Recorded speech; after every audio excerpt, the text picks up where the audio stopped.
Hi, everyone, and welcome. It's Lisa from Energy Gal Holistic Wellness. We are on day 11 of our year-long trek through 2023, and what a journey it's been already. Today is a fantastic topic, so buckle up your belt, baby, because here we go. I've been reading again and again this book called The 4 Agreements. Fantastic, short little tidbit of juicy goodness. So I want to read from just one little part in his intro because I want to lay the groundwork for the next few days of talking about the 4 agreements. As you can see, I've got the word wow written on this particular paragraph. He says, "This is why humans resist life. To be alive is the biggest fear humans have. Death is not the biggest fear we have.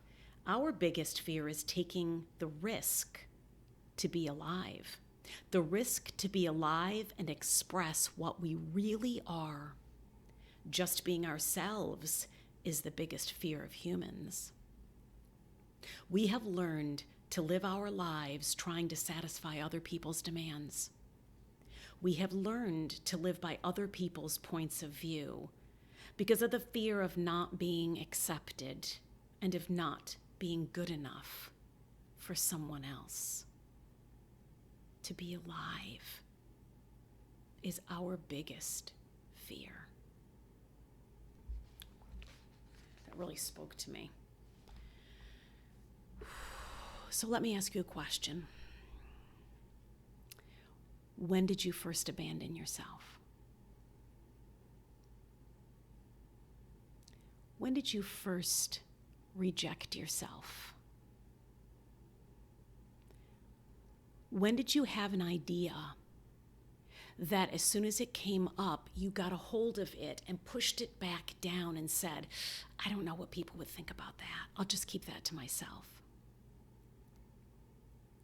When did you want to go out on the dance floor and cut a rug and just dance, but then you stopped and thought, well, I don't know what everybody would think about that?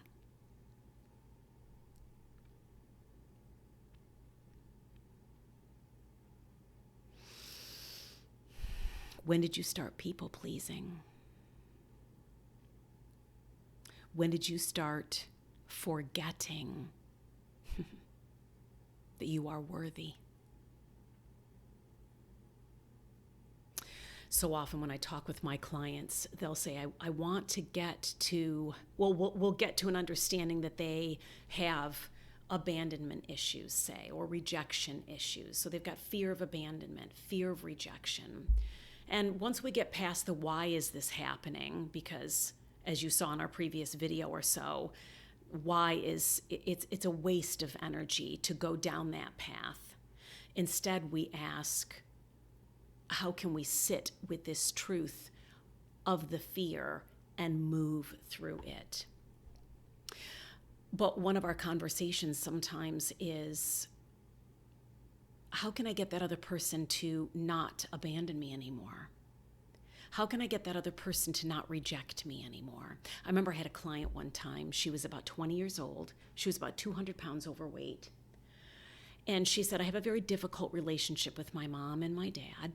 And it seemed to be pretty legit. It just wasn't her perspective. It was certainly a challenging, uncomfortable relationship that she had with them.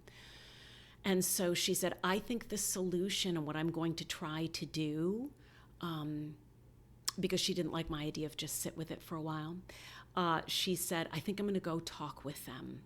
And I'm going to have a conversation. So she went and talked with them. And basically what she said to her dad is, you've got to man up and you've got to be who I told you you need to be. You need to be the dad who's caring and gentle and provides for me and is there for me. You've got to be my rock. And I asked her, how did that work out? And she said, he said, I'm giving you everything I can. I'm doing the best that I can. I can't do any better. I know you want more and I can't give it to you. I was like, wow, well, that was truth. A truth that might piss you off, but it was true. He said, I don't have anything to give you. So I know that was challenging for her to hear, and she was still upset. And I said, hey, now there's something that we can hold on to that you can work through.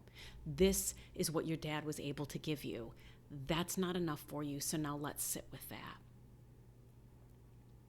She went and she talked with her mom, and her mom had a little different response. Her mom was like, yep, I'm going to be there for you. I'm going to not let any junk food come into the house. And that lasted about 3 days. And then the junk food came in the house, and she said to her mom, you're letting me down. And her mom said, I'm giving you everything I can. This is the best I can do. I can't control everybody else in the family with the food that they're bringing in. I can't make them not bring junk food in. And she said, but it's your responsibility to make sure that I have the food that I need and that I'm taken well care of. And the mom said, I'm just doing the best that I can.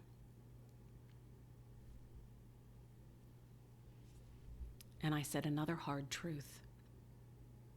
Now, if she had been 10 years old, it would have been a different story. But she was 20 years old, not quite 21. And I said, there comes a time when the responsibility for how you feel isn't your parents' anymore. It's yours to own. And that's hard, I know. Because we want to say that our parents did this and that's why we are this way. And that is the case. But when we're adults, when we get to be 20, 21, 22, 27, at some point, we take responsibility for how we feel. And we can say, this is why I feel this way. But we stop short of saying, and they're to blame. Because blaming is another avoidance tactic. It's another victim tactic. What you can say is, this is why I am this way, but I'm also going to learn and grow and come strong into re-narrating my story, changing my perspective of the story. See, it's not the story itself that is hurting so bad. It is your perception and your narrative about the story. I remember one time when something was said to me and my husband, both sitting there at the same time, and I was deeply hurt by what was said, and my husband was like not hurt at all. And I said to him, why weren't you hurt by what was said? And he said, because it didn't bother me. It just didn't bother me that she would say something like that. But it did bother me. So what it made me realize is that it wasn't what was said, it was what I was doing with what was said. It wasn't what was said. It's what I was doing with what was said. It was the story that I had around what was said. I clearly was being triggered, but what a great opportunity in that space of being triggered to be able to go, hold on, he's not upset, I'm upset. I've got healing opportunity here.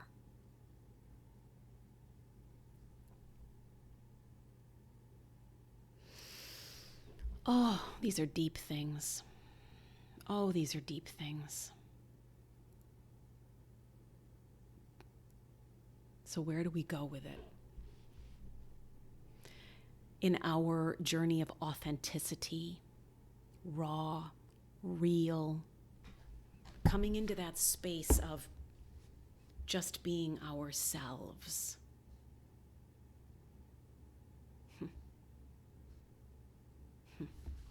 Just being ourselves.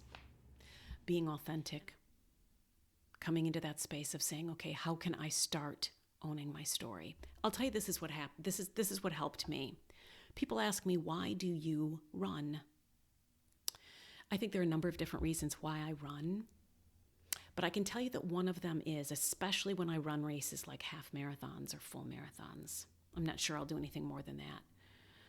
which I think is 13 miles and 26 miles. Why do I do that? And it's because of this. It's uncomfortable. It's uncomfortable. People are like, do you like to run? Not really. I have a passion for it because of what it does for me. It makes me uncomfortable. But when I get to mile 10 or mile 20, depending on what the race is, and I know that I'm not done yet, and I have to keep going because I've got to cross the finish line, there's no truck that's going to swing by and pick me up. Walk, run, crawl, I got to keep going, and I'm uncomfortable. It makes me start to think and rewire what I'm thinking, because I'll be like, I can't do this, I can't do this. And yet you are. So what's the lie? I can do this. Well, shit, I can do this. And then I cross the finish line. I've got a little medal that I store in a box. But it reminds me, there was a point in that race, it's going to make me emotional. There was a point in that race when you thought you couldn't do it. And you crossed the finish line and you did it. It changes the narrative within me, and it changes and rewires. But when I'm in my everyday life and I come across an emotion, a memory, a situation that I am very uncomfortable in, whether it's I want to go back into a people-pleasing, or I want to just hide my head under covers, or want to delete a post that nobody has commented on, or I don't want to be out there and real and raw and authentic. I don't want to open myself up like that. When I come into a space of just utter discomfort and I hear that voice that says, I don't think I can do this, I'll go, well, hold on. Well, that isn't true. I know that voice is a lie because of all the other things that I've done that I thought I couldn't do.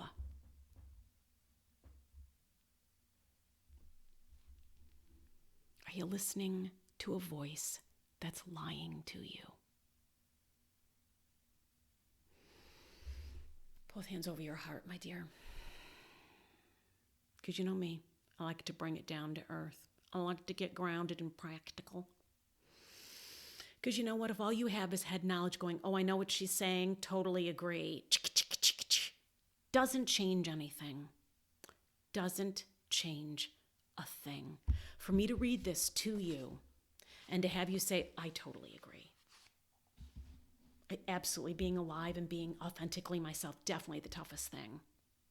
That didn't change anything. And so that's why, hand on your heart, feet on the floor, butt in a chair, feel your spine. Okay. Get to the point where okay, I'm down into my body, and that can be a scary, overwhelming thing. But here I am.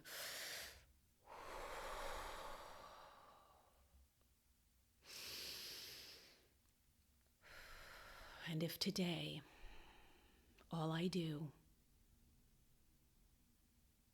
is remind myself or tell myself for the first time, what do I do when I'm starting to feel uncomfortable? Let me just observe it. In this next week, I just want you to observe what happens when you start to feel uncomfortable. Not what is making you uncomfortable.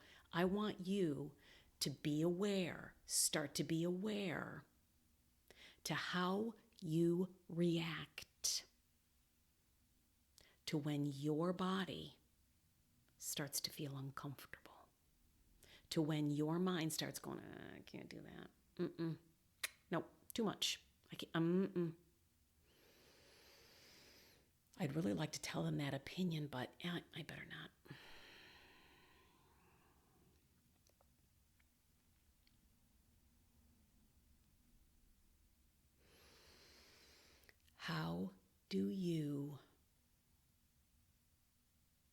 How are you in relationship with discomfort? That would be what we're doing in this next week. Just observe it. Don't try to figure it out. Don't try to make sense of it. Just observe it. How am I in relationship with being uncomfortable? When I start to feel the panic rise, what do? Do I want to get away? Do I want to take a pill? Do I want to hide?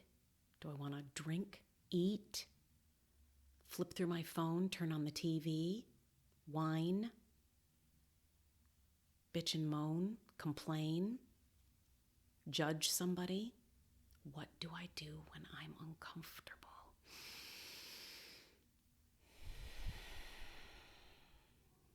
And then the other thing I would recommend is this week, push yourself just a little bit in exercise. Push your physical body a little bit in exercise. Get to the point where when you do it, you go, I almost thought I couldn't do that. I got to the point where I thought, I can't do that. Then do just a little bit more.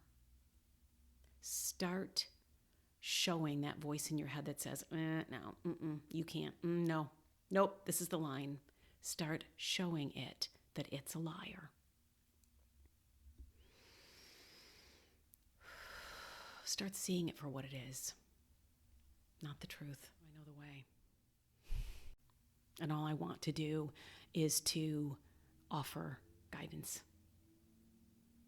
Not as your savior, but as someone who's like, did you try this? I wonder if that would work. And if you're listening, especially to this point, you might be ready for that. Everybody's in their own space. Just like that dad and that mom said, this is the best that I have to give you, then they're not ready. That's okay. As an aside, that young girl ended up losing the weight that she wanted to lose, or was well on her journey. And she went back and she talked with her mom and her dad, and this is what she did. She said to her dad, I wanted from you what I realize now you couldn't give me. And that's okay. That is okay. I'm okay with that because I've been able to give it to myself. I no longer need it from you. So now I can offer you unconditional love. I don't need you to protect me and be there for me because I no longer abandon myself. Okay, my friends, subscribe, hit the notification bell. Some of you have been saying I subscribe, but I'm not getting notified. You also have to hit the notification bell that lets you to be notified. Like, comment, let's create a tribe. We're on this journey together. Take care, and I'll talk to you tomorrow, everybody.